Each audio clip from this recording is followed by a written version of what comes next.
se dilatan mucho los procesos, que perdemos la paciencia, que pensamos que es mejor desistir y dejarlo ahí porque al final no vamos a conseguir nada. Bueno, pues eso es algo que es muy común y que es normal porque los procedimientos y sobre todo los administrativos son realmente complicados. Por parte de la administración hay un discurso generalizado de que no hay dinero. No hay dinero para las pensiones, para protección social, para... En realidad luego vemos que aparecen presupuestos pues, para temas como mucho menos importantes como puede ser el ejército o armamento o algo por el estilo, o que por lo menos no nos preocupan tanto como los temas sociales. Con lo cual hay una distribución, hay dinero, pero lo que hay es una distribución errónea de los recursos. Lo mismo que le ocurre a los ciudadanos en general, le ocurre también a los funcionarios, y es que desconocen la jurisprudencia. Por eso muchas veces cuando les preguntamos por algún determinado derecho, nos desinforman o no nos dan la información más adecuada, no por mala fe, sino porque directamente desconocen la jurisprudencia nueva que ha podido salir la semana anterior o hace un mes. Entonces, como la administración no les forma en cuanto a la jurisprudencia que puede afectar a su departamento en concreto, pues algo que sea un funcionario que sea muy pues, autodidacta y quiera encontrar esa jurisprudencia y buscarla y sepa cómo encontrarla, pues es muy difícil que nos puedan dar la última interpretación que sobre una determinada ley o un determinado derecho se tiene que dar actualmente. Y luego, pues en muchas partes de la legislación en esta materia, pues se ha hecho un buen avance o se ha legislado bien, pero solo bien para los empleados de las grandes empresas.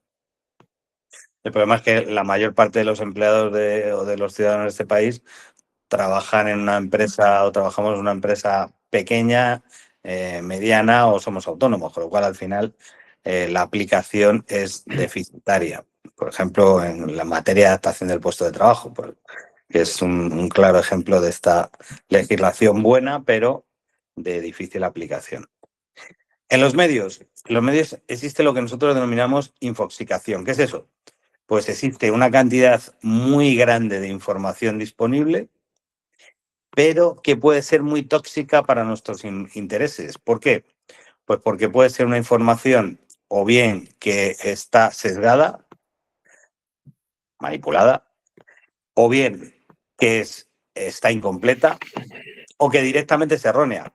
Yo diariamente veo vídeos de abogados, de gente en particulares, me mandan noticias sobre determinadas situaciones pues, de incapacidad laboral, por ejemplo. Sobre esto hay mucha materia, pero sobre casi todo en general lo que suele suceder es que hay mucha información que nos puede guiar por un camino equivocado. Es decir, nos va a dar una información que nos va a probablemente perjudicar, puesto que podemos tomar decisiones erróneas basadas en premisas falsas. Luego existe una grandísima presión mediática por esa supuesta falta de recursos de la administración.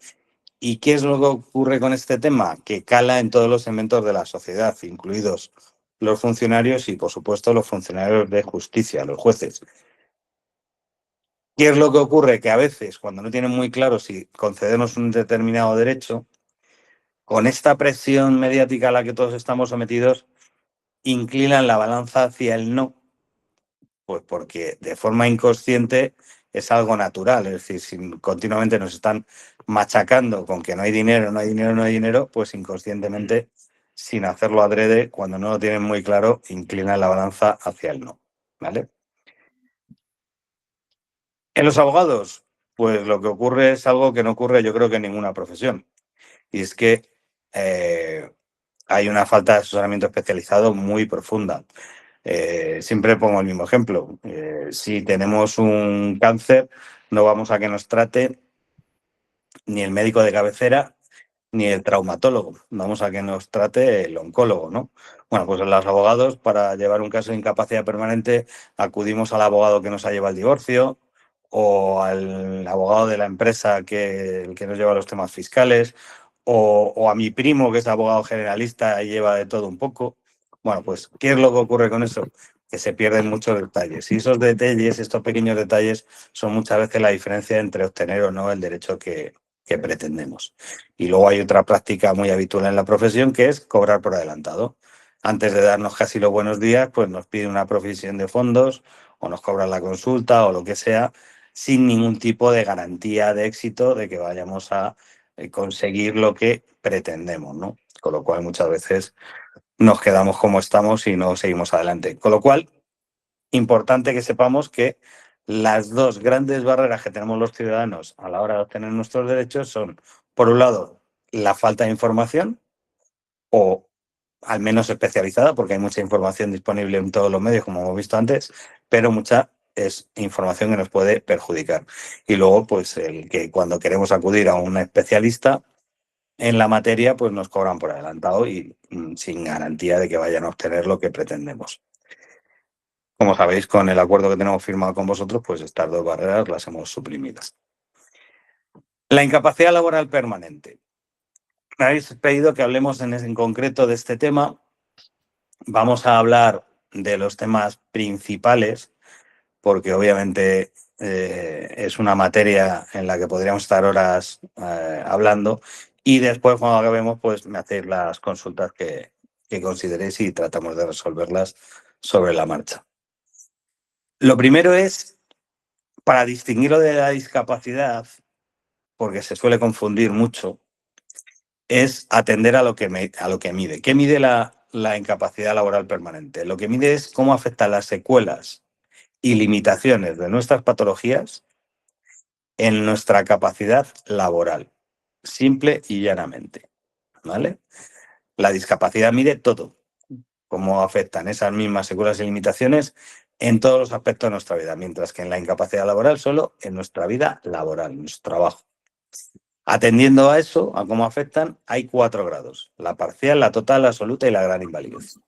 La total, perdón, la parcial nos corresponde cuando las secuelas y limitaciones nos impiden realizar al menos un tercio de las tareas principales de nuestro trabajo habitual. Al menos un tercio de las tareas principales. ¿Qué nos corresponde? En este caso no nos corresponde una pensión, nos corresponde una especie de indemnización que nos paga el Estado, actúa como una especie de aseguradora en este caso, de 24 mensualidades de nuestra base de cotización. Eso es la parcial. La total se produce cuando las secuelas y limitaciones de nuestras patologías nos impiden realizar todas o prácticamente todas las tareas principales de nuestro trabajo habitual. Esta pensión se puede compatibilizar con otro trabajo cuyas tareas principales no sean coincidentes con aquellas por las que nos han concedido la pensión. Por lo tanto, podemos compatibilizar pensión y nuestro trabajo, nuevo trabajo, el salario por nuestro nuevo trabajo. ¿Qué nos corresponde por la total? El 55% de las bases de cotización de los últimos 8 años. Y si a los 55 años de edad no estamos trabajando, se complementa con un 20%, es decir, cobramos el 75% hasta la edad de jubilación, en que nos darán a elegir, aunque luego veremos que ha habido una modificación en este sentido y directamente nos cambian a la pensión de jubilación, que puede ser un error en muchos casos. Luego lo analizamos. El tercer grado es la absoluta. Nos corresponde cuando las secuelas y limitaciones de nuestras patologías nos impiden realizar cualquier tipo de trabajo. Y aquí lo que nos corresponde es el 100% de la base de cotización de los últimos 8 años y además está exenta de retenciones, con lo cual solemos cobrar algo más que con el trabajo habitual. Y por último está la gran invalidez. La gran invalidez es cuando, además de correspondernos una absoluta, necesitamos la ayuda de terceras personas para ciertas actividades básicas de la vida diaria, como caminar, vestirnos, asearnos, comer, etcétera, etcétera. Y en este caso, aparte del 100% de la base de cotización de la absoluta, nos corresponde un complemento de entre el 45 y el 110% de esa base, con lo cual podemos cobrar incluso más del doble que con la absoluta. Y eso es la gran invalidez. Luego hay 3 preguntas que en esta materia se suelen dar de forma muy habitual y que voy a tratar de responderlas como normalmente hay que responder, aunque luego hay que analizar documentación. Pero bueno, de forma genérica, la primera es, ¿me tengo que conformar con lo que me han dicho? Bueno, pues depende. Hay veces, lo primero que hay que hacer, que luego lo veremos, es hacer un estudio de viabilidad de tu caso. Es decir, que sepas exactamente qué es lo que te corresponde. Te puede corresponder una pensión, te puede corresponder una pensión en un grado más alto, te puede corresponder una o no corresponderte. Es decir, lo que tienes que saber es si lo que te han dicho corresponde con la realidad de tu caso. Si la Seguridad Social te ha dicho, oye, te corresponde una total y analizamos en el estudio de viabilidad que te corresponde una absoluta, pues no te tienes que conformar. Hay que solicitar una revisión por agravamiento o hacer una reclamación previa antes de la vía judicial para reclamar esa revisión de grado, porque te han dado un grado inferior al que te corresponde. Entonces, siempre hay que hacer un análisis de viabilidad y en función de ese análisis de viabilidad saber si te tienes que conformar o no, porque hay veces que sí que aciertan, pocas, pero hay veces que sí. La siguiente también es importante y común. ¿Puedo solicitar una revisión de grado? Bueno, pues si se producen nuevas patologías o un agravamiento de las que ya teníamos, pues podemos solicitar una revisión de grado, pero siempre haciendo, os recomiendo que hagáis ese mismo estudio de viabilidad, porque puede ser que las secuelas y limitaciones que tenéis actualmente por nuevas patologías o por agravamiento de las que teníais, a ti te parezcan o alguien te haya dicho que son susceptibles de revisión de grado, es decir, de que te den una pensión más alta, pero puede que no. Es decir, puede que no sean suficientes como para pasar de una total a una absoluta o de una absoluta a una gran invalidez, ¿vale? Con lo cual es importante hacer, antes de solicitar una revisión, un análisis de viabilidad. ¿Por qué? Porque si tú solicitas una revisión, también puede ser que te rebajen el grado que tienes. Entonces, es importante analizar antes de solicitar una revisión de grado qué es lo que realmente te corresponde y si coincide con lo que tienes. Y la tercera es si me la pueden revisar. Bueno, pues la gente piensa que cuando es por sentencia firme no son revisables. La realidad es que son todas las pensiones revisables a partir de un determinado tiempo. Hay pensiones que antes era siempre a partir de los 2 años, ahora ya es, dependiendo de cómo sea la resolución, a partir de los 6 meses, del año, de los 18 meses, de los 2 años, cuando estime conveniente el tribunal médico. Las que son por sentencia firme también son revisables, con lo cual yo siempre a todos nuestros clientes les digo y les informo al menos que a partir de tener una pensión hay que tener mucho cuidado con los informes que nos van a dar en la sanidad pública, porque cualquier palabra, frase que sugiera una mejoría, aunque no sea suficiente como para que nos quiten o rebajen el grado, la administración lo puede entender así y nos llaman muchas veces para rebajarnos el grado o para quitarnos la pensión por un informe que está mal interpretado o mal redactado, ¿vale? Entonces hay que tener mucho cuidado con los informes de la sanidad pública a partir de tener una incapacidad permanente. Aquí hay algunas novedades que esto, bueno, pues algunas se conocen, otros no, sobre la incapacidad permanente en los últimos meses. Por ejemplo, la modificación del artículo 193 de la Ley General de la Seguridad Social. Bueno, esto lo ha vendido la Administración como un avance a bombo y platillo, como algo que va a mejorar la concesión y agilizar los trámites, y la realidad es que es mentira. Es decir, al final lo que se ha hecho es decir básicamente en esta modificación de este artículo que no es necesario agotar el periodo máximo de baja para solicitar una incapacidad permanente. Bueno, pues es que, señores y señoras, eso no era necesario. Nunca ha sido necesario.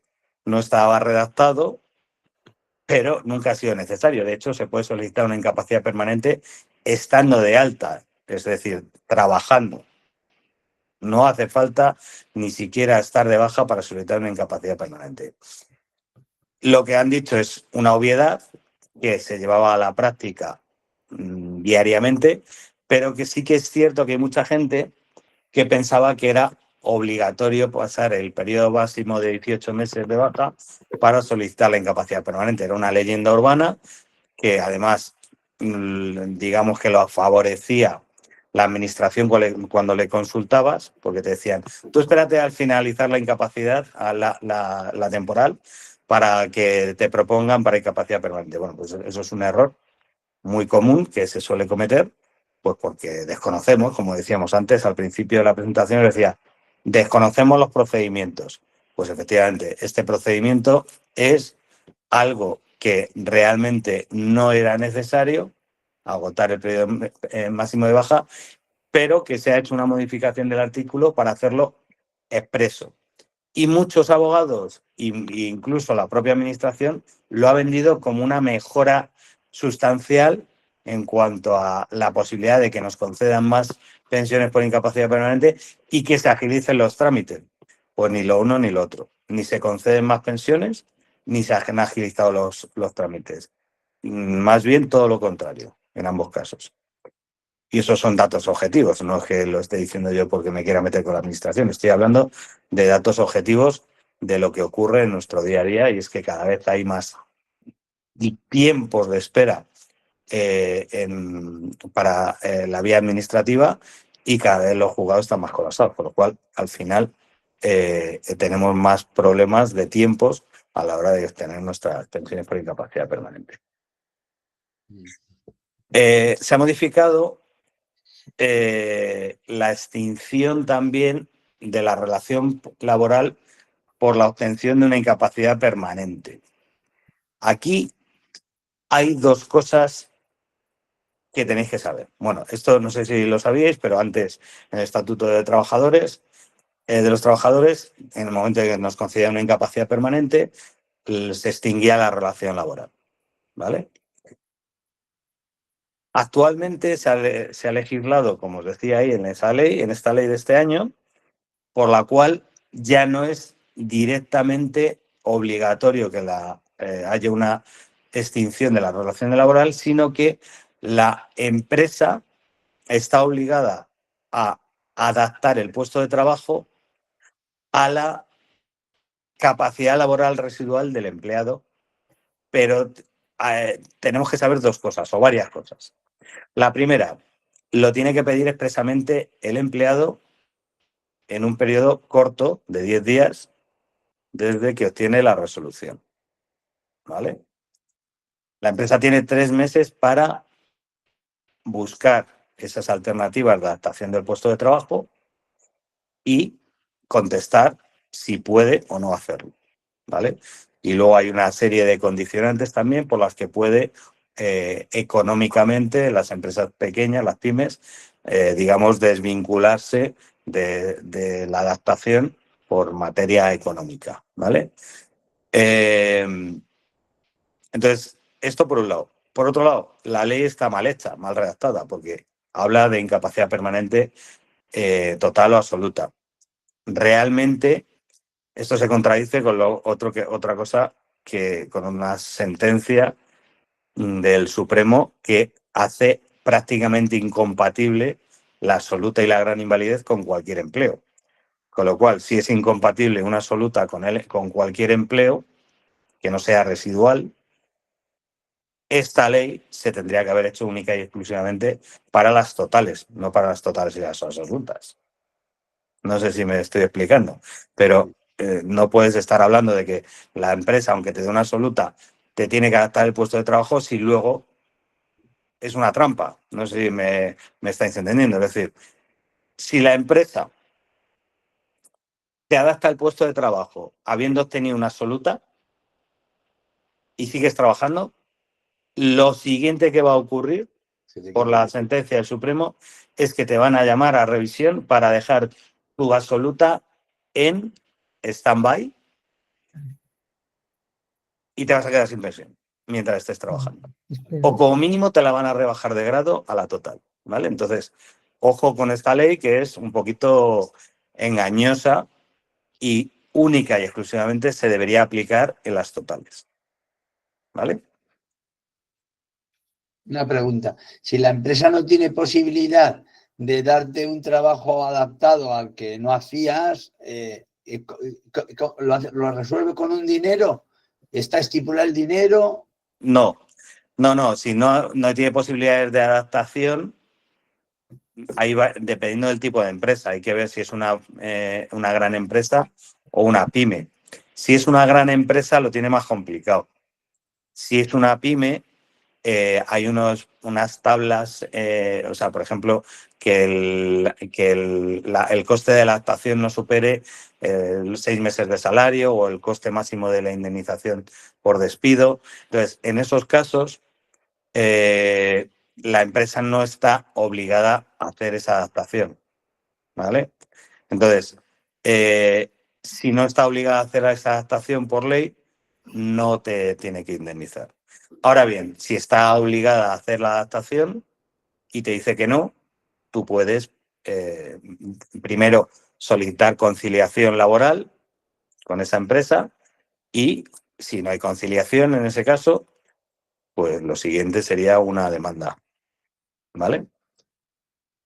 Entonces, si la empresa no te quiere adaptar porque no le da la gana, sí que te tiene que despedir y te tiene que indemnizar, diciéndolo de forma sencilla y clara, ¿vale? Tiene que justificar que no puede adaptar tu puesto de trabajo, básicamente. El siguiente es el complemento de brecha de género. El complemento de brecha de género es el famoso Perdona, complemento. Lorenzo, me ha quedado una duda. Has hablado de Sí. la total más adaptación, referente a lo que ha hecho un poco John. ¿Cómo funcionaría una total más adaptación de tu puesto de trabajo? Te la contesto, pero de todas maneras, luego vamos a Sí, después mejor, porque si no. Claro, es que Vale, si no perfecto. cortamos el ritmo y nos enredamos. Pero luego os contesto cualquier duda que tengáis, ¿vale? Porque Vale. seguro que hay muchas sobre estos temas y luego las contesto. Sí, perdona, Anaís, si quieres escribirlo en el chat, luego Perfecto. repasaremos todas las preguntas. Vale, perfecto, Pues gracias. lo digo también porque habrá cosas que durante esta charla se os van a resolver. Es decir, habrá cosas, consultas que tengáis ahora que a lo mejor cuando terminemos las hemos resuelto, ¿vale? El complemento de brecha de género. Bueno, pues esto sabéis que hasta ahora era algo que se le daba a las mujeres pues por el tiempo que habían estado sin trabajar. Bueno, esa era, digamos, la justificación, el complemento de las pensiones por hijo a cargo. Bueno, pues son 30 y tantos euros por niño, hasta un máximo de 4 y, y directamente se aplica solicitándolo, hay que solicitarlo. Digamos que sin ningún tipo de condicionante. Para los hombres era distinto. Para los hombres se les exigía demostrar que el haber tenido hijos les había, digamos, dificultado eh, eh, su actividad laboral, su desarrollo laboral. eso ha cambiado, eso ya hay una jurisprudencia que, de Europa que ha corregido y ha cambiado, pero se sigue en algunos casos denegando. Entonces, a los hombres también les corresponde, los hombres que estéis aquí, si tenéis una pensión, podéis solicitar el que se llama mal llamado complemento de brecha de género, que es el por hijo a cargo, y ya no os tienen que pedir el que justifiquéis absolutamente nada, sino que por el hecho de tener hijos, haber tenido hijos previos a la concesión de la pensión, tenéis derecho a esos complementos mensuales y de por vida, ¿vale? Disculpa, una pregunta respecto a lo que acabas de comentar. Si ya se ha solicitado y la Seguridad Social te lo ha denegado alegando esos 120 días que debes de declarar que no has estado sin trabajar, ¿puedes volver a solicitarlo ahora por la nueva sentencia? Claro, sí, sí. O sea, haces el mismo procedimiento anterior.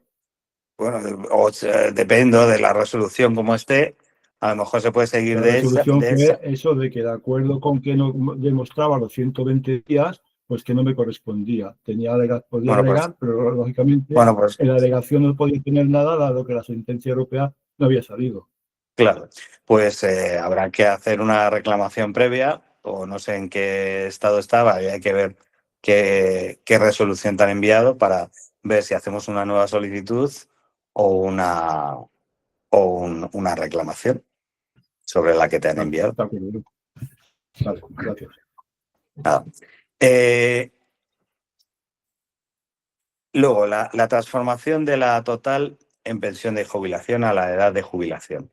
Bueno, pues hasta ahora, cada vez que llegaba nuestra edad de jubilación, nos daban a optar, nos mandaban una carta y nos daban a optar entre la pensión de incapacidad que veníamos cobrando y la de jubilación que nos corresponde por nuestros años, nuestra vida laboral completa. ¿Qué es lo que están haciendo ahora?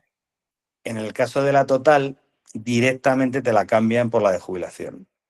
Bueno, en general aciertan en la mayoría de los casos, porque normalmente la de jubilación suele ser mayor que la total. Pero hay casos en los que, como las cotizaciones de la total es sobre los últimos 8 años, hay gente que en esos últimos 8 años de su vida laboral han tenido bases muy altas de cotización y, por lo tanto, la total supera a la de jubilación. Bueno, pues en este caso hay que reclamar, hay que pedir que nos den, que mantener la total, no la de jubilación.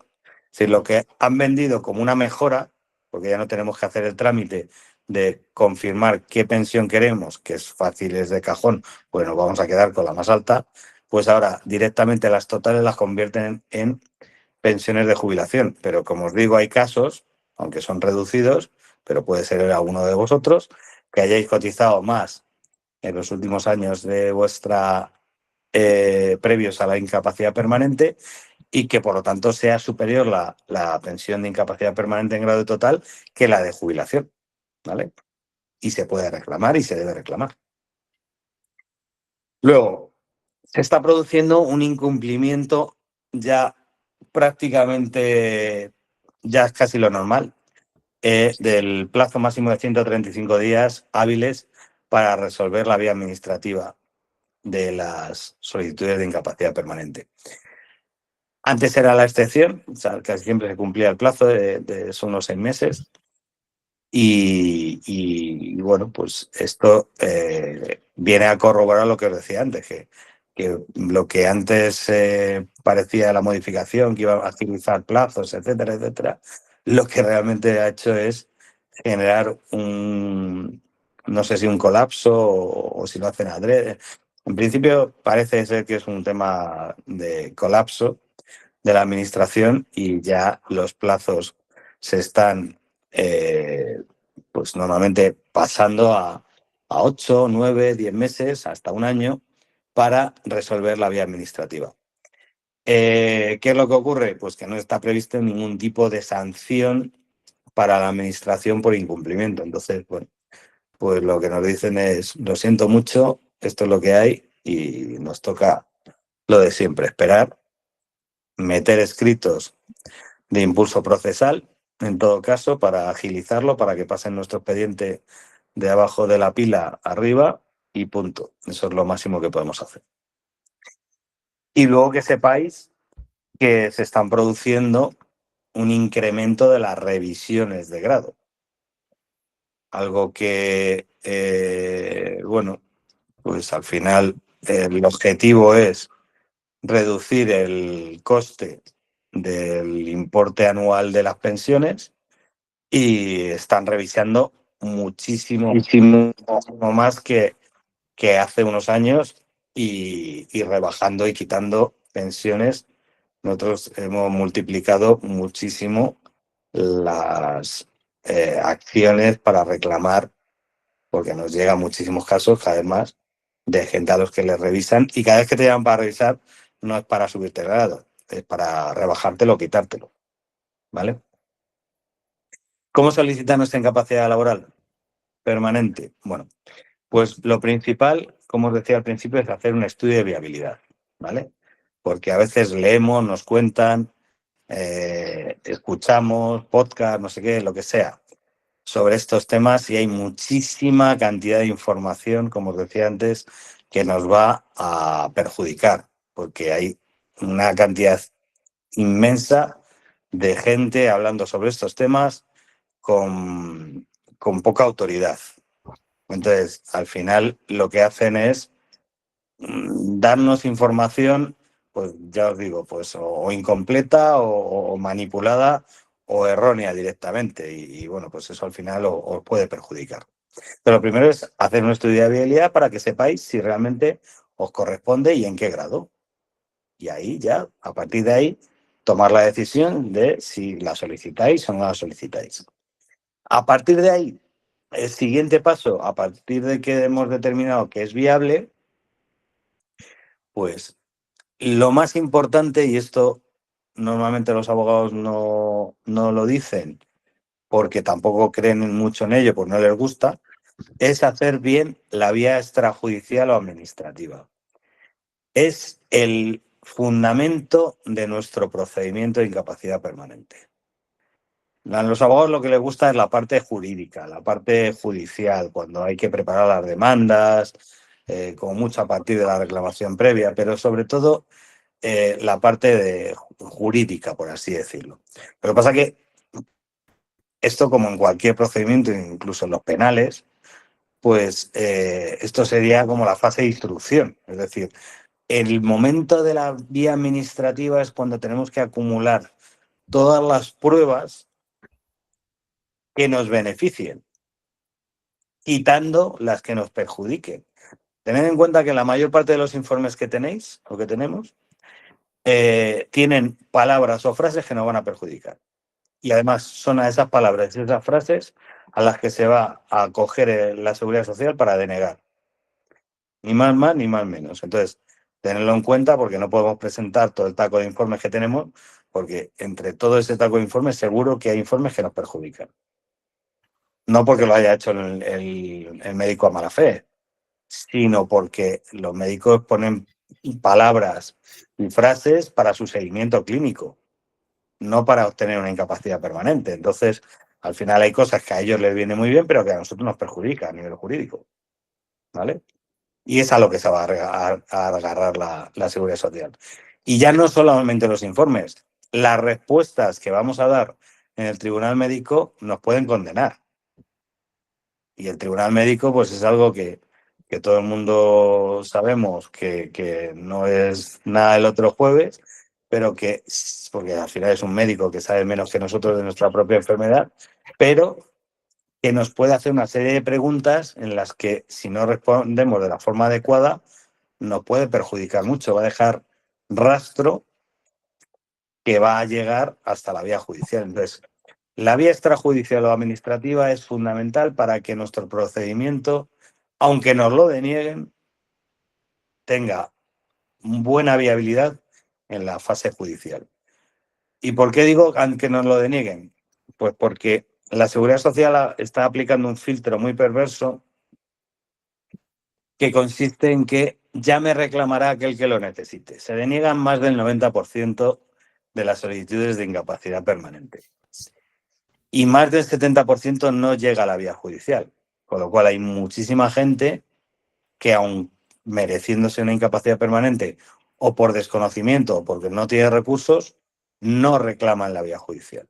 Es verdad que la administración está aplicando este filtro porque hay gente que acude a solicitar una incapacidad permanente porque le duele un juanete. Y bueno, pues a lo mejor, oye, igual no es tan importante como para solicitar una incapacidad permanente. Bueno, pues nos mete a todos en el mismo saco y deniega casi por sistema. Solo se concede el 3% del volumen general de incapacidades permanentes que se solicitan. ¿Y por qué digo que es importante que se construya bien? Porque en la vía judicial se gana más del 80% de los casos que determinamos como viables en la vía administrativa. No se gana al 100% porque los jueces, sobre todo los de primera instancia, son personas como todos los que estamos aquí y al final tienen sus filias, sus fobias y hay más, hay jueces por administración, hay jueces pro paciente y luego lo que os decía antes, ese continuo bombardeo de noticias de que no hay dinero, pues a veces hace que inclinen la balanza hacia la denegación. Entonces, no se gana todo, pero se gana muchísimo de lo que nos deniegan en vía administrativa. Muchísimo. Con lo cual significa que están aplicando un filtro perverso, porque si lo estamos ganando en la vía judicial es porque se lo tendrían que haber dado en la vía administrativa, ¿no? Entonces, tampoco en la vía judicial nos podemos quedar en la primera instancia, por lo que os decía de los jueces de primera instancia, que son personitas como todos nosotros.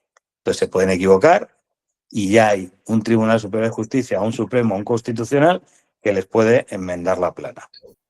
¿Vale? Entonces, cuando terminemos con un caso es viable, tampoco nos podemos quedar solo en la primera instancia de la vía judicial. ¿Vale?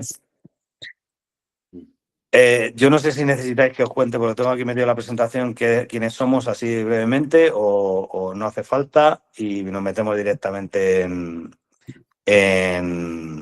harina de preguntas. Lo que tú me digas, Beatriz.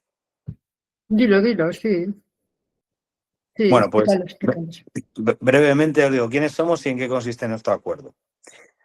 A nivel numérico, somos el despacho número 1 de España especializado en el mundo de la discapacidad y las enfermedades graves. Para que os hagáis una idea, llevamos al cabo de cada año, unos 20.000 expedientes y el segundo, pues no llega a los 2.000. O sea que a nivel experiencia, pues tenemos bastante.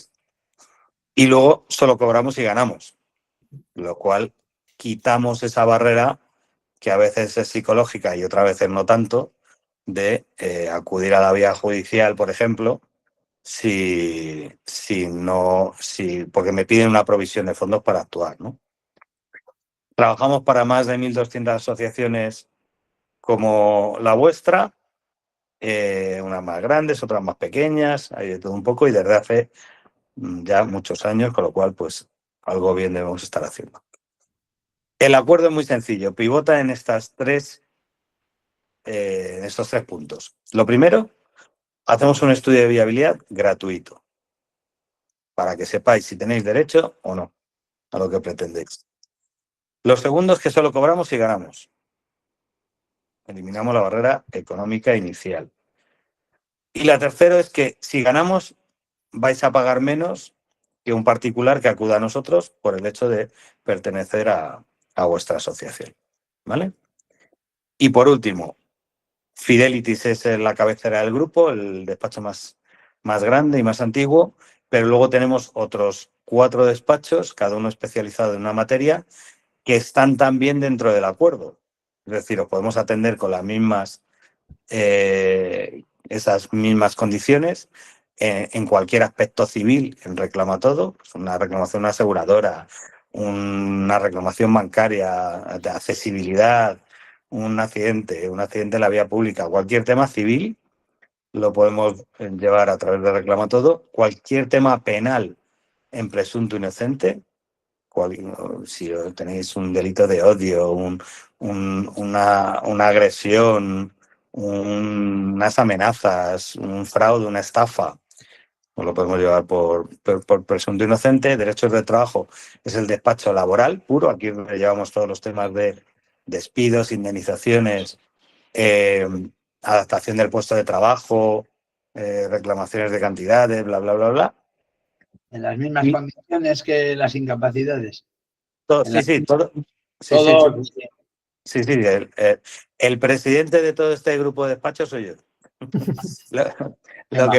Lo que pasa que cada despacho lo atienden especialistas de cada materia. Es decir, en el ámbito laboral os va a atender los especialistas en laboral. En el ámbito civil, los especialistas en civil. Los penalistas en presunto inocente. En Fidelity, los expertos en seguridad social y discapacidad. Y en ley de segunda oportunidad, los expertos en mercantil y concursos de acreedores, ley de segunda oportunidad, etcétera. Entonces, pero todos con las mismas condiciones, es decir, podéis acudir casi en lo prácticamente único que no somos especialistas es en fiscalidad. Ahí no tenemos fiscalistas. Pero para todas las demás materias del derecho, prácticamente para todas, os podemos echar una mano con las mismas condiciones. ¿Vale? Y ahora ya me callo y me hacéis las preguntas que queráis. Vale, muchas gracias, Lorenzo. La verdad es que es súper interesante y bueno, lo que veo es que hay que tener mucho cuidado de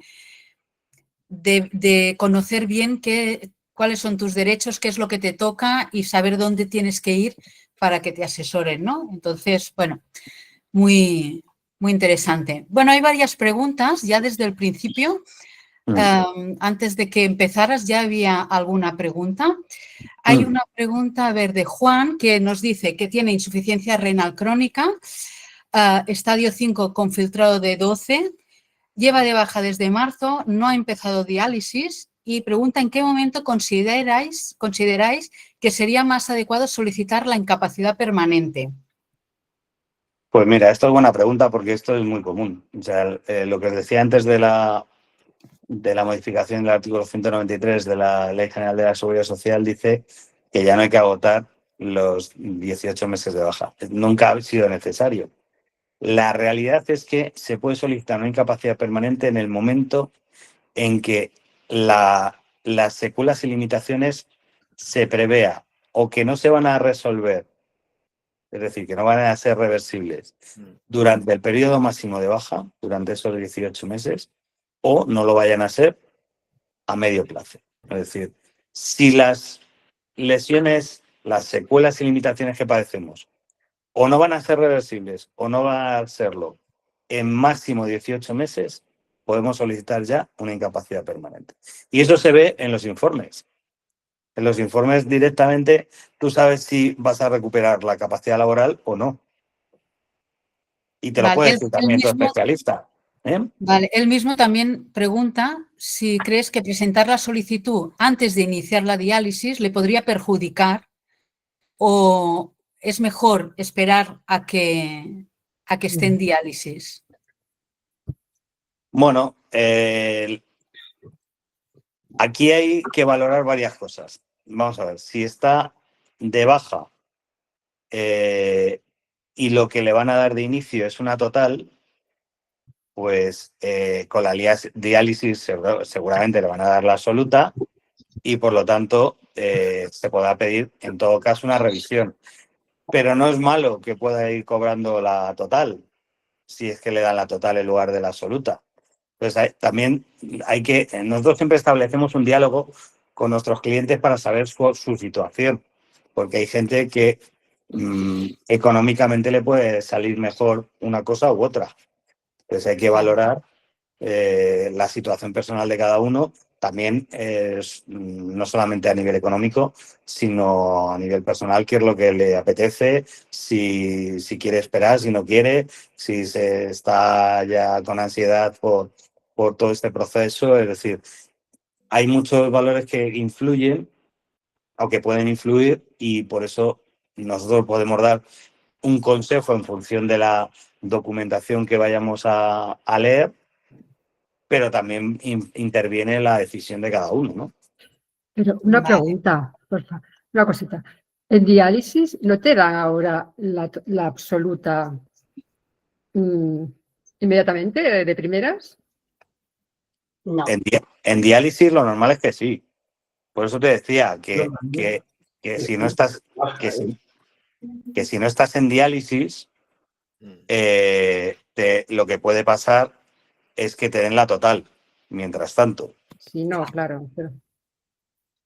Vale, entonces Disculpa, hay otra una pregunta de pregunta. Sergio No, que dice que perdona, en caso de respecto- querer...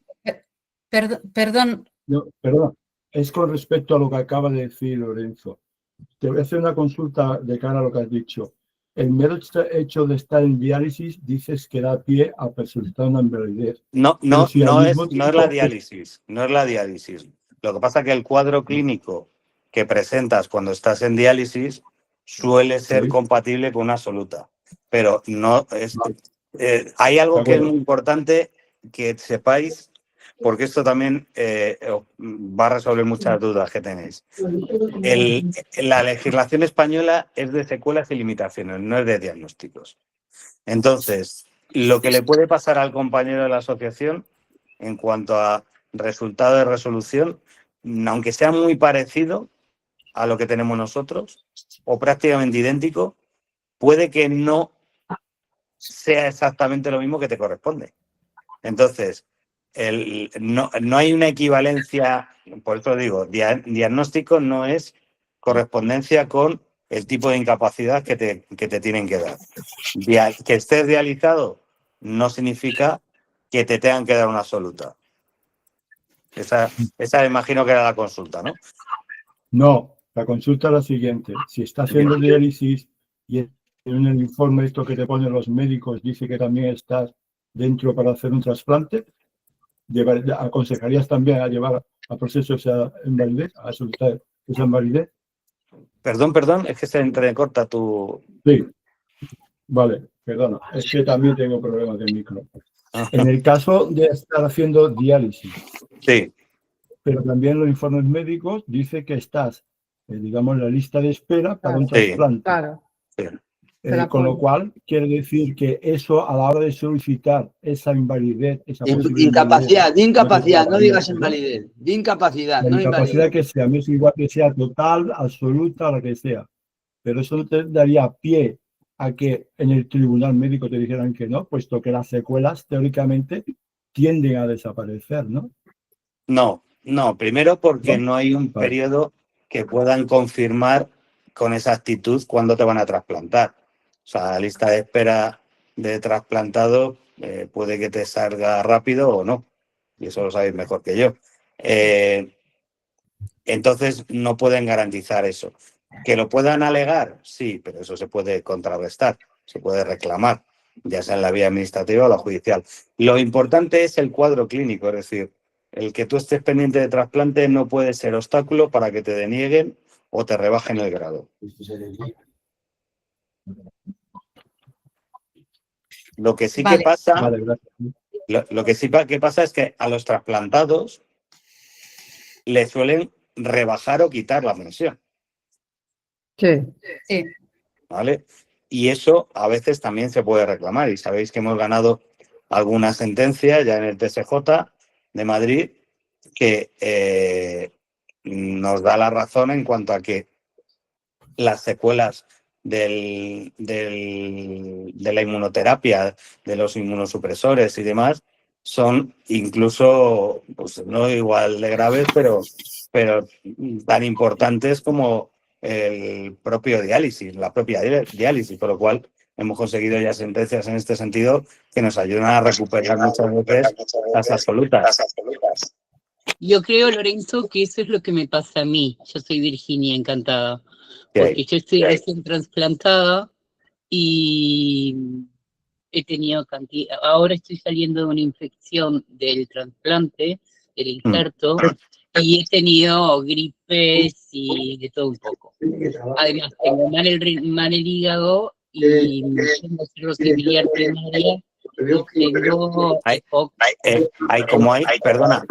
Hay varios micrófonos abiertos, creo. Entonces se oye reverberación. Te comento rápido.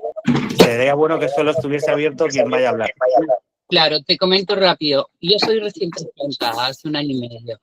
Acabo de sufrir una infección en el injerto, que me lo están tratando.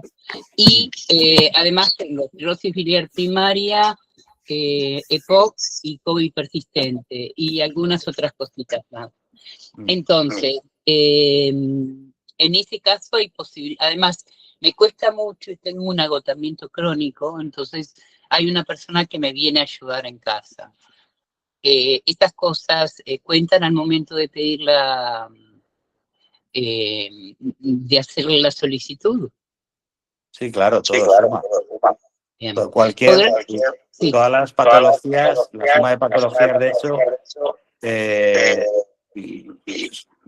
en muchos casos hacen que optes a un grado superior al que te puede corresponder por la patología principal. Bien, perfecto. Lorenzo, ¿cómo nos conectaríamos contigo? ¿Tú dejas los datos o es por intermedio de Alcer? A través de Alcer nos podéis hacer llegar vuestro contacto. Perdona, que Paola cierre el micrófono, que resuena todo. Por favor, podemos hacer una cosa, podemos cerrar los micrófonos Paola tiene el y micrófono. escribir por el chat, es que si no, no nos separamos.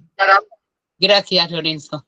Nada, un placer. Escribid las preguntas por el chat, por favor, mejor, porque así iremos mejor. Ahora que vaya leyendo Rosa, como íbamos haciendo, y así será más ordenado. Perfecto. Sergio, ¿no? Sergio. Sigo las preguntas. Había una de Sergio que dice que si en vez de querer la absoluta, él quiere la total, si se puede solicitar así expresamente, si es factible, ¿no? De que... Sí, se puede hacer, pero hay que hacerlo de forma más sutil que directamente pedir la total, por varias razones. La primera es porque en el momento en que tú expreses el deseo de compatibilizar trabajo con la pensión, que es, entiendo, el motivo de pedir la total, van a percibir que estás mejor de lo que estás, probablemente. No. Y segundo, porque si pasado mañana decides hacer una revisión de grado, digamos que te has restado oportunidades, opciones de conseguirlo porque expresaste esa preferencia por la total. Entonces, jurídicamente no debería tener ningún inconveniente, pero a nivel práctico es mejor hacer un enfoque hacia una total en cuanto a los informes y en cuanto a cómo verbalizamos las respuestas en el tribunal médico que pedirla directamente. Vale.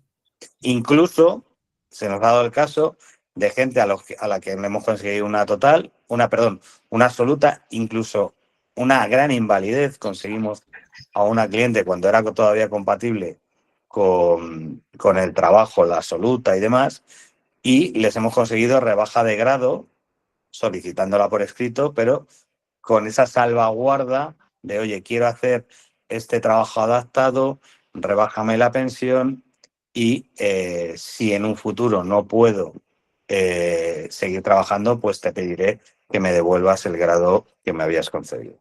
Pero hay que hacerlo bien porque son pequeños detalles que nos pueden ayudar mucho o que nos pueden descomplicar el futuro. Vale.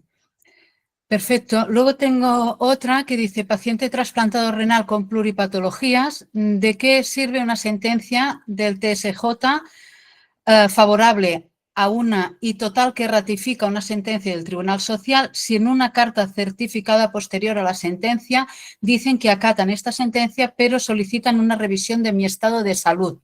Riesgo que me den el alta por mejoría de algunas de las patologías. Entre IT y PT llevo 5 años sin trabajar. Bueno, pues es que esto es lo que os decía antes, que están incrementando las revisiones. A veces, efectivamente, les escuecen las sentencias que conseguimos en los tribunales y enseguida piden una revisión a los 6 meses, al año, para intentar rebajarte el grado o para quitarte la pensión. Entonces, hay que ser muy cuidadoso, como os decía, con los informes a partir de que obtengamos la pensión, porque los informes públicos, cualquier síntoma de mejora lo van a utilizar en vuestra contra. Claro. ¿Vale? Claro. Vale. Hay otra, bueno, es que hay bastantes, ¿eh? Lirio dice, yo tengo aparte del trasplante de corazón, polineuropatía en la pierna derecha, tengo solo un 38% de discapacidad que me dieron antes del problema de la pierna. No puedo caminar ni subir escaleras. Necesito una tarjeta de invalidez urgente. ¿Es lo mismo? No es que estamos mezclando, es que lo que os decía al principio del todo, para diferenciar la incapacidad de la discapacidad. El 38% es discapacidad. Y la tarjeta de invalidez, entiendo que lo que me estará hablando es de la tarjeta de aparcamiento. De aparcamiento, sí. Vale. Bueno, lo que aquí hay que solicitar, si nos los han dado, son los puntos de movilidad reducida. Entonces, Esto hay que hacerlo en la Generalitat, entiendo, o hasta ahora se hacía. Sí, claro. Hay que hacerlo en el centro base que le corresponda por empadronamiento y lo que hay que hacer es conseguir los puntos necesarios de movilidad para que te den la tarjeta de estacionamiento. ¿Esto lo podría hacer a través de la trabajadora social, por ejemplo? ¿De Sí, su claro. área? Sí, vale. Sí. Vale, ¿qué más? Silvia dice que el 30 de octubre hace un año que está de baja por depresión crónica con bastante medicación. Mitad de agosto la despiden de su empresa, en la que llevaba más de 22 años. Ahora sigue de mutua a través de la mutua. ¿Qué pasa al año de estar de baja? ¿Tengo que contactar yo con el INSS o contactan ellos conmigo? Y No, para solicitar incapacidad, bueno, si tiene que esperar o contactarán con ella. No, vamos a ver. Al año antes te citaba la inspección médica para darte la prórroga o no. Desde hace ya un tiempo resuelven por informes. Entonces, al año te prorrogan o no por informes, pues según los informes de seguimiento que estés teniendo con los especialistas o con el médico de cabecera.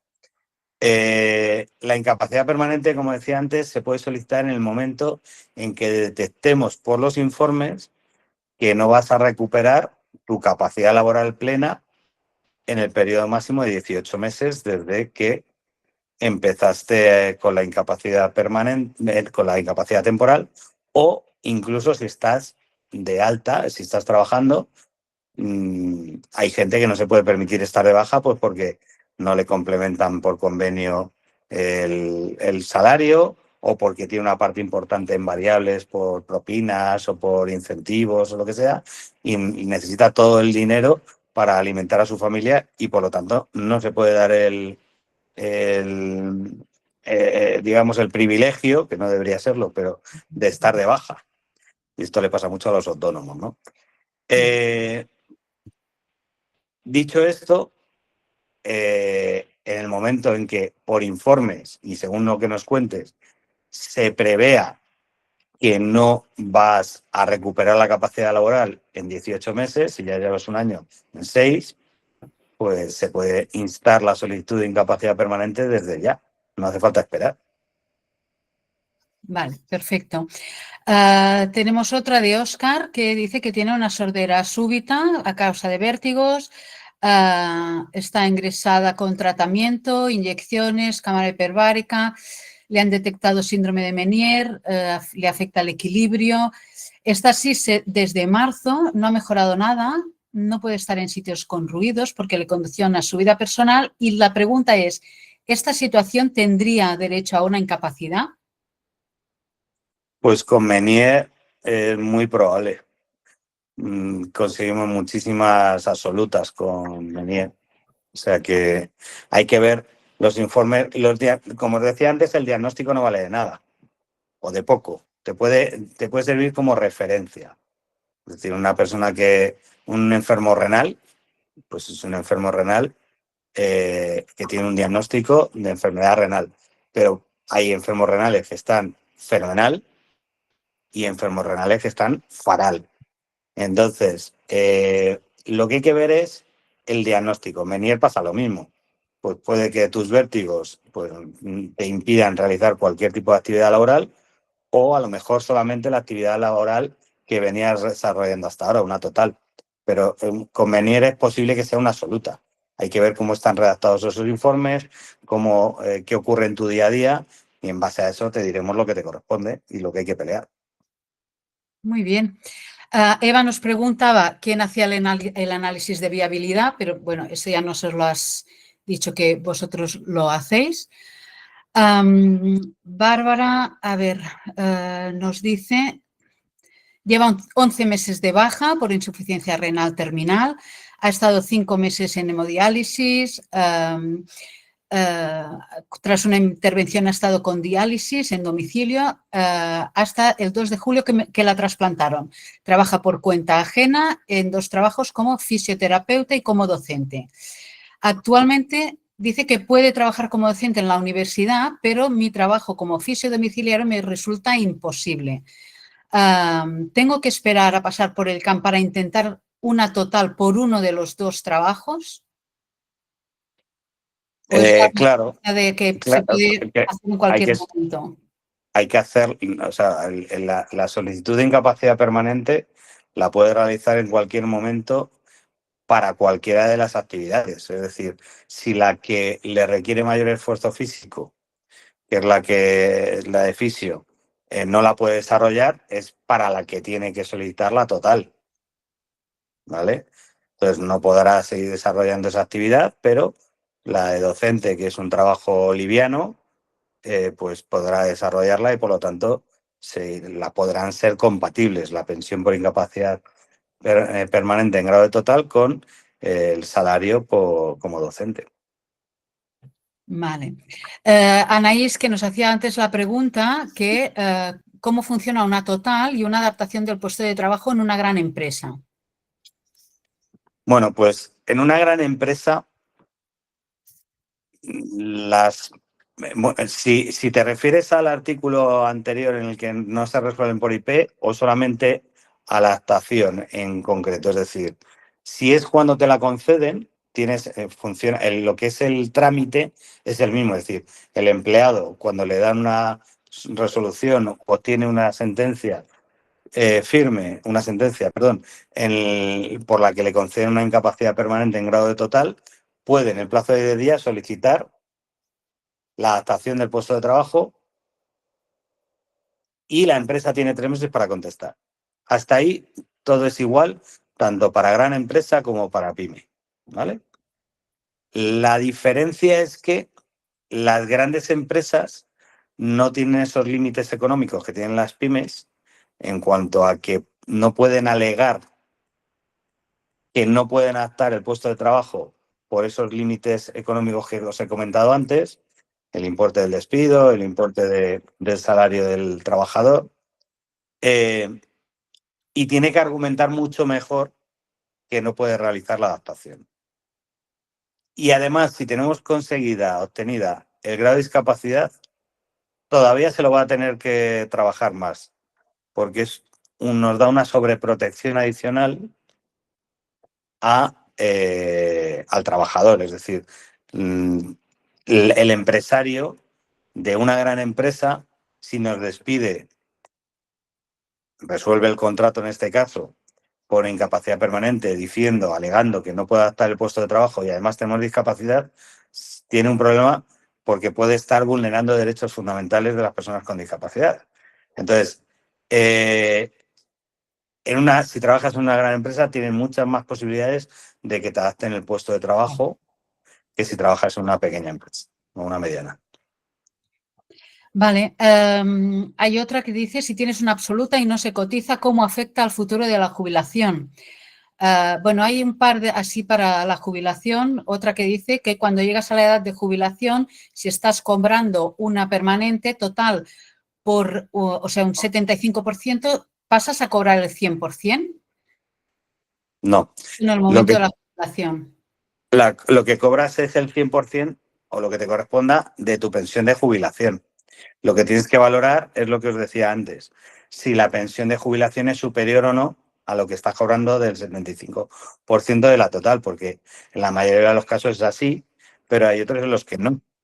Hay algunos casos en los que tu pensión de incapacidad permanente en grado de total supera al de jubilación.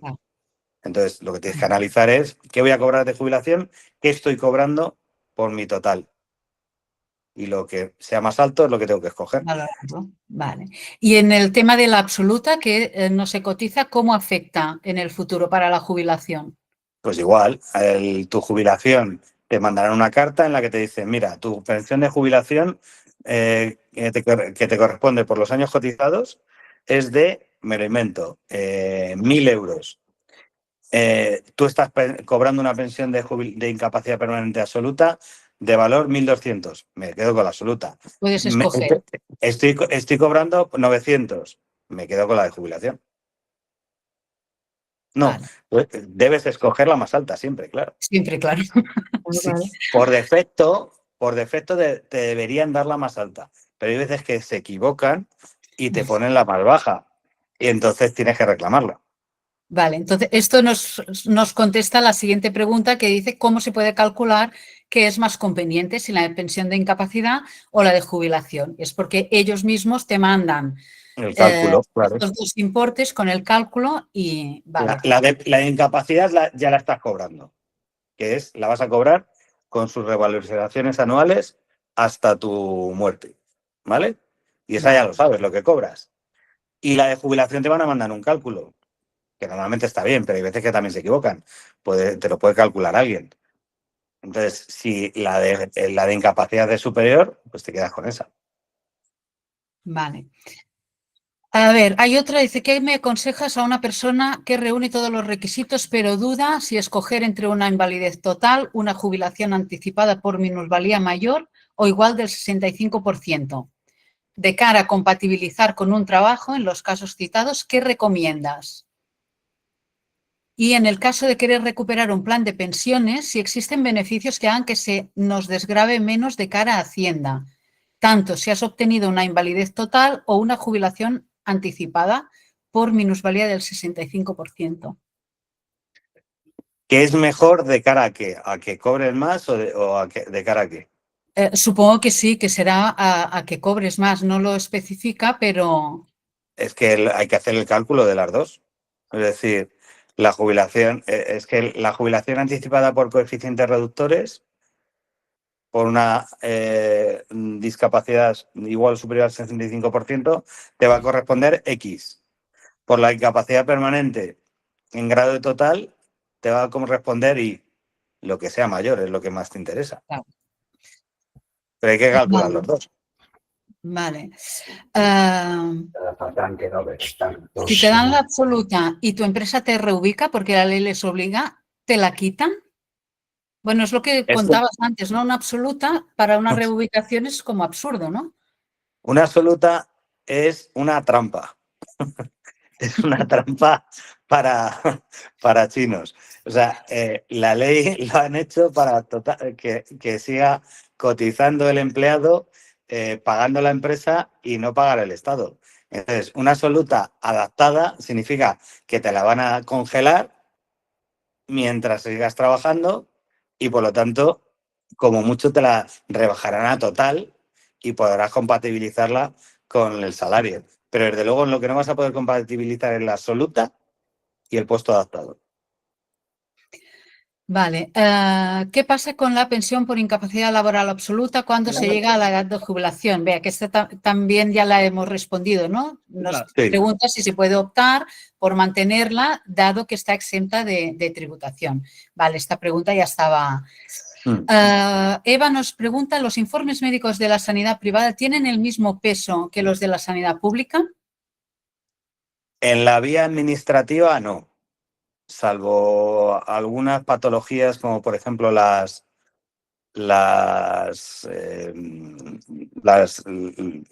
ópticas, es decir, lo que tiene que ver con enfermedades de los ojos, todo lo que, pues hay algunas grandes empresas que se dedican a pues el Instituto de Microcirugía Ocular. Ahí en Barcelona está ahí, ¿cómo se llama? Bueno, aparte del IMO, está también esta otra que es muy, muy importante. Bueno, me saldrá el nombre. Que si dan un informe, la administración sí lo contempla. En general, no, en la vía administrativa. En la vía judicial, sí. En la vía judicial hay jurisprudencia que apunta a que el juez le tiene que dar el mismo peso a un informe privado que a uno público. Y a lo único que debe atender es al rigor con que se han realizado dichos informes. De esto hay jurisprudencia. Con lo cual, el Supremo dice, oiga, hoy en día que los médicos trabajan casi todos en la pública y en la privada, ¿qué pasa? Que ya no tienen el mismo rigor ni tienen la misma ética profesional cuando salen de la sanidad pública y van a trabajar a la privada. No tiene sentido. Lo que tenemos que ver es si, por ejemplo, le han hecho las mismas pruebas, si los informes están bien rellenados, si han puesto si afecta jurídicamente o no lo que ha puesto el médico, pero realmente en la vía judicial, es decir, cuando nos enfrentamos ya a un juez, el juez tiene que dar el mismo valor a un informe público que a uno privado. Aquí también pasa lo mismo que pasa, como os decía, con el tema de la presión. Hay jueces que son más pro administración y hay jueces que son más pro paciente. Entonces, hay jueces que los informes de la pública les dan una relevancia absoluta y a los de la privada los aparca o los minimiza. Pero si ocurre eso, tenemos el TSJ y el Supremo para reclamar y decir, oiga, ustedes tienen, este señor tendría que haberle dado el mismo peso, el mismo valor a ambos informes y habría tenido que decir por qué uno es mejor que el otro o por qué le da más valor a uno que a otro. ¿Vale? Entonces, la respuesta es, en la vía judicial sí, en la vía administrativa la realidad es que salvo para algunas patologías, las visuales en este caso y pocas más, en la vía administrativa los informes privados no nos valen, pero sí nos van a valer para la vía judicial. Perfecto. A ver, la incapacidad laboral permanente. Voy a cargar esto que me estoy quedando sin batería. Bueno, es que hay muchas preguntas, no sé cómo vamos de tiempo. Yo de momento bien. Hay muchísimas preguntas, estamos aprovechando mucho que estás aquí. Y bueno, cuando sea la hora me avisáis, ¿eh? Yo voy haciendo, ¿vale? Me preguntan si la incapacidad laboral absoluta que se obtiene de una situación de diálisis se suele mantener una vez esta persona está trasplantada. O no. No, Muchas veces, la mayor parte de las veces, la rebajan a la total o la quitan. Por desgracia. Pero hay muchas veces en las que no es ficticia esa mejoría, por lo que os decía antes. O sea, digamos que la patología se ha minimizado, pero las secuelas producidas por, en este caso, los tratamientos inmunosupresores, etcétera, son igual de malignas, entre comillas, o producen los mismos efectos incapacitantes que la propia diálisis y que la enfermedad renal en sí. Entonces, eso es lo que hay que medir, las secuelas y limitaciones pre y post trasplante. Vale, bueno, de estas preguntas hay varias, ¿no? Sobre qué pasa una vez te trasplantan, entonces estas quedan ya contestadas. Para un cáncer de próstata en estadio 4, metastásico, ¿qué tipo de incapacidad le podría corresponder? Eso se responde con la que os he contado antes. La legislación española no es de diagnóstico, ¿vale? Digamos que te puedo decir que hay gente con un cáncer controlado, o sea, si en este caso, en estadio 4 metastásico, las secuelas imagino que serán bastante potentes, pues mínimo una absoluta. Pero también te diré que hay cáncer en este estadio en el que no le dan nada. ¿Por qué? Pues porque está tan controlado o se prevé. Por ejemplo, hay una situación que es no se ha agotado, y esto es muy común, el tratamiento, y entonces si está en esa fase, pero está en tratamiento y consideran que el tratamiento va a revertir la situación, pues no te concede una incapacidad permanente. Entonces, por eso te digo que el diagnóstico no es equivalente al grado de incapacidad ni la incapacidad siquiera. Hay que ver los informes para saber si realmente a esa persona le corresponde o no una incapacidad permanente. Vale. Carlos nos ha levantado la mano. No sé si quiere hacer él la pregunta. Carlos, Ensen. Sí, es posible, la quería hacer en audio. Bueno, primero agradecerte, Lorenzo, por la claridad, la pedagogía, la sistemática que lo has explicado tú súper bien. Tenía dudas y algunas ya las he resuelto. Vale, después voy a mi caso, muy breve, pues tampoco, ya contactaré con vosotros, pero yo soy trasplante de corazón. Hace 18 años, 18 meses que me lo hicieron y ya me ha finalizado la IT. Y entonces estoy esperando que el ICAM, el Tribunal Médico de aquí de Cataluña, me llame. Me han dicho que ya puedo esperarme tranquilamente un año o más por temas de COVID y no sé qué historias. Me dijeron que estaba muy colapsado. Bueno, en todo caso, ¿recomiendas que...? Bueno, yo quería hacer una valoración, porque yo he hablado con una laboralista que lleva temas de incapacidad permanente y me ha dicho que la absoluta no me la van a dar. Me ha dicho que es muy poco probable. Porque yo, la verdad es que yo puedo hacer cosas. Yo ahora, cosa que antes, justo antes del trasplante, no podía hacer nada. Si lo hubiese pedido entonces, supongo que sí me lo hubiesen dado, pero ahora sí que puedo hacer cosas. Entonces, pero sí que me dijo que la total, como tengo 55 años, sí que era bastante probable que me la pudiesen dar. Y poder trabajar en otra cosa que no requiera el nivel de estrés que me someta a mí mi trabajo. El problema mío que me insiste mucho mi cardio es que no puedo tener un trabajo que me genere estrés o presión. Por el tema de que yo tengo más riesgo de tener un infarto. ¿Vale? Entonces, eso, ¿recomiendas que inicie los tratos con vosotros? Que me has encantado, para evaluar y esto ahora ya o no sé. Pues por lo menos para estudiarlo, es decir, al final todo lo que sea agilizar el proceso te va a venir bien. Yo, desde luego, lo que no recomiendo nunca es dejar mi caso en manos de la administración, porque no lo va a mirar con el mismo cariño que lo vas a mirar tú, ni alguien que se preocupe por tus intereses. Entonces, al final, si tú haces todo, digamos, dejas todo en manos del ICAM y te llaman y te pasas el tribunal médico y tal, pues lo más probable es que metas la pata en alguno de los tramos y de eso va a dejar rastro para la vía judicial. Entonces, como te decía antes, se deniega prácticamente todo por sistema. A los trasplantados el nivel y a los cardíacos mucho. A los trasplantados cardíacos parece que ya todo trabajo que no sea de esfuerzo no es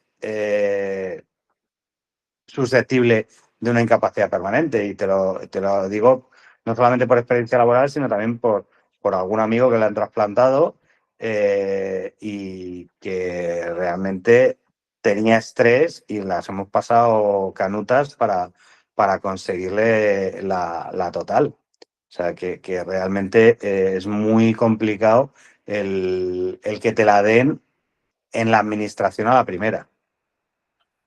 Entonces, sí, yo te diría que por lo menos para mirar el caso, a ver cómo están redactados tus informes y para ir corrigiendo informes, probablemente. Porque vosotros también, a mí me habló esta laboralista de algo así como que tienen, ¿cómo se llama esto? Médicos que hacen un peritaje, exacto, no me sale la palabra, un peritaje médico. También, digamos que orientan un poco Sí. los informes o algo así. Sí, pero el peritaje médico nosotros no lo recomendamos hasta la vía judicial. Vale, ok. Por lo que hablábamos antes. En la vía administrativa, si metemos un pericial, no sé si va a ser contraproducente o no, desde luego no te va a ayudar, porque van a pasar de él. Y a veces hay algunos que lo ven hasta contraproducente porque piensan que estás forzando la situación. Entonces, nosotros los periciales no recomendamos hasta la vía judicial. O sea, que no me gasto el dinero en un peritaje de esto ahora. De momento no. De momento no. Si por desgracia tenemos que acudir a la vía judicial, pues ya te diremos si es necesario o no. Vale, entonces ya yo no molesto más. Me ha parecido entender es que hablaban de gente que tenía la absoluta y que estaba trabajando con adaptación de puesto de trabajo, pero la absoluta no Bueno, significa que tenga una pensión del 100%. Actualmente sí que lo hay en centros especiales de empleo. Actualmente. Ah, Pero se lo van a cargar. O sea, lo que ya no permiten es compatibilizar absoluta con empleo desde la última sentencia del Supremo, el año pasado. Que por supuesto va en contra de la inclusión laboral de las personas con discapacidad. Pero bueno, ya no se enmendará la plana Europa. Pero sí hay actualmente todavía gente que trabaja en un centro especial de empleo, pero son esa gente la que está trabajando en un centro especial de empleo que puede trabajar con una absoluta. Si trabajas en una empresa normal, la ley no lo dice expresamente, que no puedas hacerlo, sino que tiene que estar adaptado. La ley dice que tu empleo para poder trabajar con una absoluta tiene que estar adaptado a tu capacidad laboral residual. La práctica dice que si no es un centro especial de empleo, directamente te la quitan. Y están manteniendo de momento los empleos con absoluta en centros especiales de empleo. ok. Digo de momento, preguntas. porque probablemente se meterán con eso en breve para quitar pensiones. Perdón, un inciso. A mí me dieron la absoluta ahora el 20 y algo de julio, ¿vale? Estoy trasplantada de corazón. Sí. Bueno, pasé el tribunal médico con bastante pena, me costó bastante y bueno, por suerte me dieron la absoluta. Y en la carta que te llega de la absoluta ya pone expresamente que es incompatible con cualquier trabajo que esté regulado por la Seguridad Social, o sea, incompatible, ya lo pone, ¿eh? Sí. Ahora mismo ya es incompatible desde la última sentencia del Supremo. Lo que te digo es que empleos anteriores de momento los están respetando, esa compatibilidad de la absoluta con trabajos en centros especiales de empleo. Hay empresas que son en centros especiales de empleo porque el 70% de los trabajadores tienen un mínimo del 33% de discapacidad y tienen una serie de subvenciones, exenciones fiscales y tal. Bueno, pues solo en esas empresas son en las que con empleos anteriores se le está respetando la compatibilidad de trabajo y pensión. Pero actualmente ya ni eso. Vale, ok. Para contactar contigo, yo no soy de Alcer, yo soy de Cremalleras. Contacto, Rosa, com ho faig? Parlo amb tu o...? Sí, et passaré les dades Ok. perquè Vale, puguis muchas contactar amb gracias. ell. De verdad, de corazón, muchas gracias. Nada, un placer. Bueno, hay varias Perdona, preguntas también sobre el tema de que están en diálisis, ¿me el escucha? tema de la absoluta. Bueno, esto creo que ya está bastante respondido. Y aquí hay una última pregunta que dice, está pendiente de entrar en diálisis, pero en unos meses debe tomar posesión como administrativo de la Seguridad Social. En caso de entrar en diálisis, ¿me podrían impedir tomar posesión por un certificado médico? En caso de ser funcionario, ¿suelen dar la incapacidad? Bueno, a ver, no deberían, pero puede que lo que lo declaren no apto para el servicio. Depende de cómo lo esté llevando. Pero no deberían. Es decir, tú si con diálisis tienes capacidad laboral, puedes tomar posesión de tu cargo y punto, y desarrollarlo. Otra cosa es que luego más adelante pues no puedas y tengas que solicitar incapacidad laboral, que la puedes solicitar, obviamente. Entonces, si la tienes que solicitar, pues la tendrás que solicitar porque has perdido tu capacidad laboral plena y te corresponderá una total o una absoluta, lo que te corresponda, ¿no? Pero no deberían impedir, salvo que te quieran hacer un examen de aptitud y te declaren no apto y lo aleguen. En ese caso, yo, dependiendo de cómo estés, si tú te consideras apto para trabajar, se pelea y punto. Muy bien. Y ya por último, hay una última pregunta. Sergio dice que no le va el micrófono, así que nos la escribe. Si te dan la absoluta en una gran empresa, hablando claro, es un problema para ti, ya que adaptarán el puesto sí o sí. No. En lo mismo de antes, perdona, no lo había No, porque la solicitud la tienes que hacer tú. Es decir, tú eres el que tienes que solicitar la adaptación. Si tú no la solicitas en el plazo de 10 días, se extingue la relación laboral. Y te quedas con la absoluta. Claro, sí. O sea, lo de la absoluta y la adaptación del puesto de trabajo es una trampa que ha puesto así, con todas las letras. Claro, La seguridad social trampa. para quitar pensiones. Claro. Si me escucha, por favor, es que esta pregunta es importante. Ahora sí que te oímos. Sí, sobre esta pregunta, que es que no se ha acabado de leer. Claro, es una trampa, como tú dices. Sí. Claro. A mí, imaginemos que me da la absoluta, ¿vale? Y yo decido, claro, si mi empresa me reubica, es verdad que puedo decir no, me quedo con la absoluta. Pero si luego me rebajan, se extingue la relación laboral, como tú dices. Y luego me rebajan a la total, esta empresa, yo ya no tengo relación con esta empresa. O sea, automáticamente me quedo sin trabajo y luego sin la absoluta. Con lo cual, vamos, es la peor de todas las decisiones, la absoluta. Claro. Bueno, depende. No tiene por qué revisarte. Es decir, a ver, depende de cómo estés. Ya, pero como tú has dicho antes, hay un conflicto con una sentencia del Tribunal Supremo que contradice esta ley, porque está mal hecha, que es como que es trampa que si te dan la absoluta. Sí, es una trampa, porque si tú pides, pero tienes que pedirlo tú, es decir, si te dan una absoluta y tú pides la adaptación del puesto de trabajo, inmediatamente te van o a rebajar el grado a la total, que sería el mal menor, o quitarte la absoluta. Entonces, si tú lo que piensas es, oye, a mí lo que me interesaría es compatibilizar la total con mi puesto de trabajo, por eso es importante hablar antes de todo lo que uno quiere, ¿no? Si esa es tu decisión, si eso es lo que a ti te gustaría, y ves viable que la empresa te lo pueda adaptar, porque es una gran empresa, etcétera, es mejor enfocar hacia una total.